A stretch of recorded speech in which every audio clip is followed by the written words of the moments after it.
What's up, guys? So it's been a while. Only 2 weeks, I guess. Not that long, but it felt like a year to me. I nearly died, guys. I've been really sick for like 12 days. I couldn't eat anything. Not a thing. For like 6 days, I couldn't even drink water. Can you believe it? I thought I was going to dehydrate. And I'm just lucky to be back to health. I don't want to talk too much about exactly what happened because it's kind of, it's interesting and I want to leave it for its own video. It's kind of too much to talk about. That's what it's like. I mean, I'll just tell you quickly. I had extreme nausea. And man, I just didn't know if I was going to make it, guys. It was crazy. I didn't ride my EUC for like 2 weeks. Or for the whole time, basically. The whole time I was sick, I didn't ride my EUC. And I forgot how to ride it, it seemed. You know, people get like, when they have like a bad accident, they forget how to walk. Well, I felt like I forgot how to ride my EUC. And I could barely walk during this time. Barely being able to get out of bed, extreme pain. But like I said, I don't want to talk about it too much because I want to leave it for its own episode because it's interesting. I know what happened. And yeah, I'll leave it at that.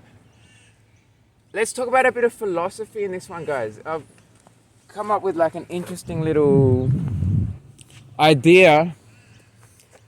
Look, this is a heaps nice spot. It's like a new construction they made just in like probably the last year. See, they're still going out there. They're making all this new stuff there too.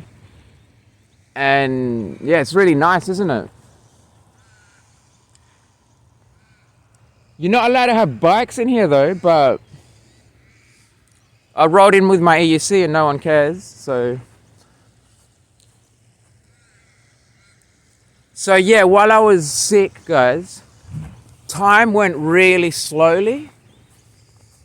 At the same time it was all distorted. Let me explain. So I was in so much pain that I would time when the pain would be expected to finish. Like, for example, you know, it would keep coming back and forth in cycles. Like the pain would come and then it would go away and I'd get a bit of respite. And then it would come back, you know? It'd be like half an hour of extreme pain and then it's gone. Half an hour of extreme pain and then it's gone. I just kept starting my stopwatch because I was like, dude, when is it gonna come back? And I would time it right and it would be like, 1 minute has gone by. And in my head, it's like a whole hour has gone by, or even more, like 3 hours. I'm like, dude, it's only been 1 minute. What on earth is going on? And I was like, whoa, this is like something's going on with my mind or something. But at the same time, the days were just flying by. They were just overlapping on top of each other like they didn't even exist. So time was flying at the same time as time was stagnant. Do you know what I mean? It was the weirdest thing ever. And the weird thing is, as warped as my perception of time was, I had almost perfect estimations of how much time had gone by. Like, even though I thought in my head, oh, an hour had gone by and only a minute had gone by, let's say after like 50 minutes had gone by of being in this pain, I would estimate it, I'd be like, dude, it's been about 52 minutes. And then I'd look at my stopwatch and it's been 51 minutes. I'm like almost spot on. You know, it's so weird. So yeah, it was a bizarre experience, guys. And like I said, there's lots of interesting stuff that follows from this because I know what caused it. It's to do with technology too. It's to do with food and technology together. Veganism, meat eatingism, all of that. I'm gonna make an episode on it. It's gonna be interesting, guys. But I'm better, and thank goodness, thank God, because I almost died. I swear to God, if I didn't drink water for another 3 days, I would have dehydrated. I felt like I was gonna die because I couldn't drink the water that I needed. You know, I was so dried out. And then when I tried to drink, it was like, I couldn't do it, you know? It's like being in the desert. And yeah, so that's what brings me onto this philosophy topic, guys, is that it got me to thinking. And this is interesting. It's like, think about, all right, think. I'm going to bring out a bit of medicine for this too, actually, guys. I'll bring a bit of medicine for this one. All right, let's talk a bit about philosophy, because it got me thinking in these times, like, while I was mind warped. All right, who are you? Who am I? Who is anyone? Where would you point to yourself? Your face, your eyes, right? It doesn't make sense to point to one spot, does it? And starting from that question, now ask yourself, do you believe time is infinite or limited? Do you believe space is infinite or limited? Simple question, all right? If I was to go that way, all right, straight that way, I keep going that way forever, am I going to hit a wall? Am I going to hit the edge of the universe where it says, okay, you can't go any further now? Is that what you believe in? Or do you believe in infinity? Right? It's pretty much two options, isn't it? And if you believe in the first option, in the wall, then you got to ask yourself, what is that wall even made of? And then what's past the wall? What if you were to go through the wall? You know, you got to ask that. So if you believe in the first option, it doesn't answer anything really, because then you got to say what's past the wall, don't you? So in my mind, the only option is the second option. It has to be infinity. The universe has to be infinite in terms of space and time. Because if you ask about time, it's the same thing again, isn't it? If you say, well, where's the end of time? Where was the start of time? You could always say, what was before the start? What was after the end? So, going with that, let's assume it is infinite, all right? And I think we have to. I don't think there is another answer. I think it needs to be infinite. So if it is infinite, what does that lead to? What conclusions? It's very interesting. When were you born? What date were you born? All right, think about the day you were born, the moment you were born, the moment you came into existence. Before that, you didn't exist, right? And you're lucky to have come into existence, aren't you? Do you consider yourself lucky? Do you? If you didn't come to be, you would never have existed. You wouldn't be alive. You would essentially be dead, I guess. Is that unlucky? So it's lucky. It's lucky you came to be. How long did you have to wait though? Imagine how long you had to wait. Or not you necessarily, someone else, the world, the universe. How long did the universe have to wait in order for you to finally come to be, to come to exist? Well, the answer is infinity. You had to wait infinite years. Because time is infinite. If you were born on this timeline here, how far back can you go? Infinity. So you had to wait all those years, infinite years, to be born. So you did the impossible. You're here out of... It's just magic, isn't it? If you had to wait infinite years for anything, would you ever expect it to ever be? To ever come to be? Hell no. But we all did it. We all did it. We all do it. And supposedly we die in 80 years when our body dies, right? So we waited infinite years, infinity, to finally come to be. And then we're done in 80 years, in the blink of an eye. Nothing. It's nothing. 80 years is nothing. Or 100, 150 years, nothing. So that's interesting, isn't it? But I don't believe that. I don't believe that your body is your soul or your body is your consciousness at all. partly because of this whole idea of infinity. But also ask yourself the question, like I said at the start, what are you? Where would you point to yourself? Your eyes, your face, your brain? What part of your brain? You can remove parts of your brain and you'll still be there, still be conscious. So the idea that many people have, people have thought about this a lot, and there's kind of two sides to the argument. There's the materialistic side and the spiritual side. The materialistic side says that everything you experience, everything that you are, is perfectly 100% explained by the geometry of the particles that compose you. So you're made of nothing but electrons, protons, and neutrons, right? 3 types of particles, they say. And of course, you can divide those into smaller ones, like quantum particles or whatever. But the point is that they're particles, and they're arranged in different ways. That's all it is. It's like drawing a shape on a computer.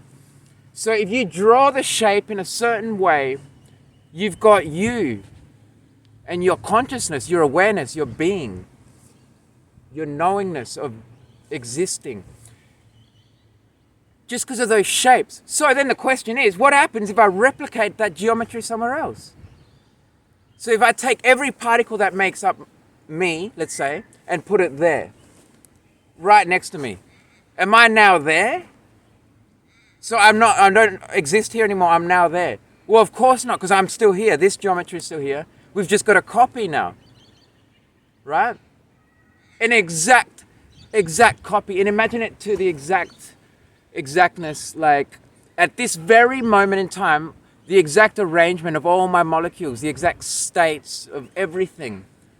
And we were to replicate that in this exact moment right now, bang, and put it there. What's going to happen with that lump of molecules? Is it going to just keep existing as another form of arc rides? Making other arc rides videos, perhaps? I highly doubt it. In my opinion, if we had the technology to do that, what would happen is it would disintegrate, because it's lacking something called life force, which I believe binds it's like a binding force in a way. I don't know, I can't prove this, but I believe if you were to do that, maybe it wouldn't evaporate like a gas or something, right? But it wouldn't be alive. It would be a dead body, because it's lacking the soul, right? And like I said, I can't prove that, but let's look at something that can. All right, let's look at something that can. So, all right, we make a copy for copy, another body of me. Let's say, like, I clone myself exactly, like I was saying. And then we say, okay, then imagine we realize, okay, so it's not me. It's just a clone of me. Maybe it has consciousness. Who knows? These are the questions, right? I don't believe it would either, but let's just even say it did, right? And then you might say, okay, it has a consciousness, but it's not you, it's someone else. You're still here. I'm still here. I just made a copy of me. And now there's someone there that looks exactly like me, talks exactly like me, exactly is me, basically. At that moment in time, it was me, but then it's going to evolve, isn't it? Because you're constantly evolving. In the second I started this video, I'm not the same as I am right now, right? I've moved billions of molecules all over the place.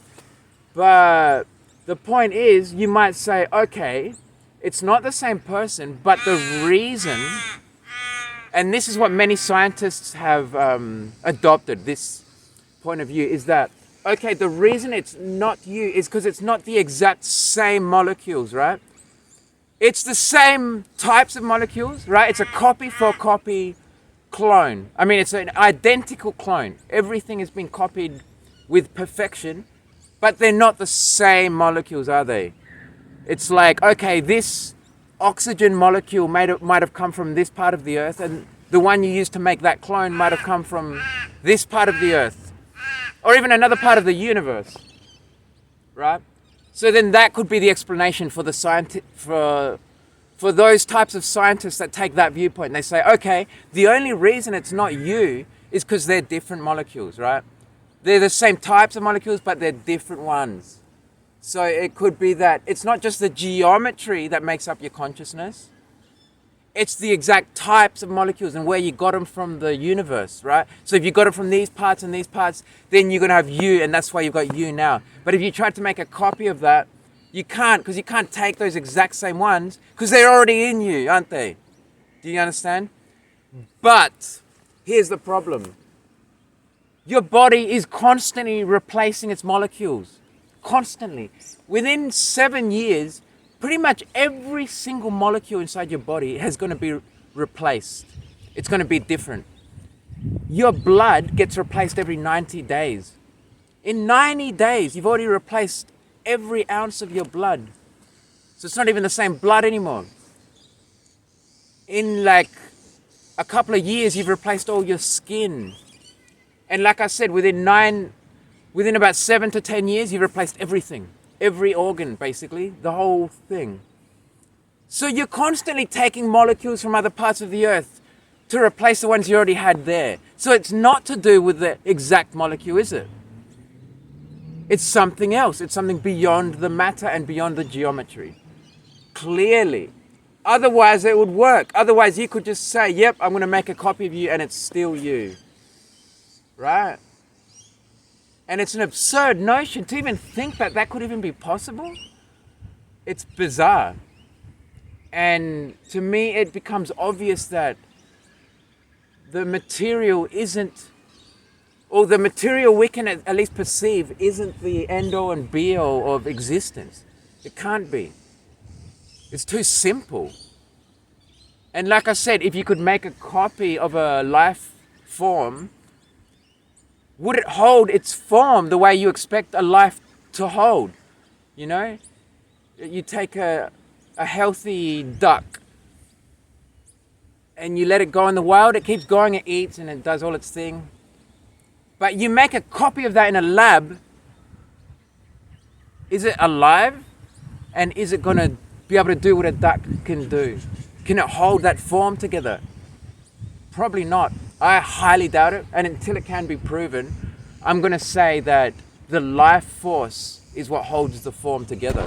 And I just want to quickly mention, I understand that the binding force is the molecular forces and the atomic forces that hold the actual molecules and all that together. But what I mean is the form as in time, like the ability to stay alive and keep regenerating and producing copies and all the stuff that life does to stay alive, which is so miraculous. Would that continue in the copy, in the clone? And if it did, the question still remains, is it conscious and does it hold your conscience? Which obviously I think the answer is no, but let's continue the video anyway. Without the life force, you've just got a dead body, basically, an empty shell. So yeah, that's what I want to talk about, guys. It's like deep and interesting stuff. Bit of a rant, but we're in a nice spot here at least. Got a nice place to chill out here. Went for 18 minutes. And guys, oh man, I'm just so grateful at life right now. Just to be able to be out here and not feel sick. The pain I was feeling was just mind warping. It was just, oh man. This makes you appreciate it. Just feeling nothing, feeling neutral. Look at that fish.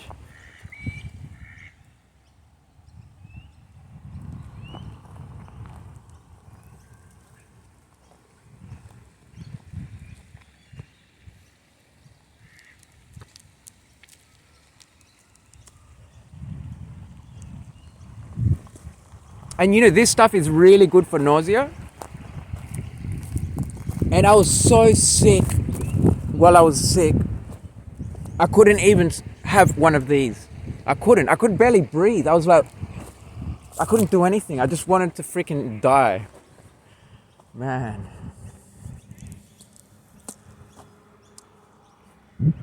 And like I said, guys, we're going to talk about it, and it's very interesting. There's deep stuff that goes behind what happened to me in these couple of weeks. Like deep, important knowledge that I want to share.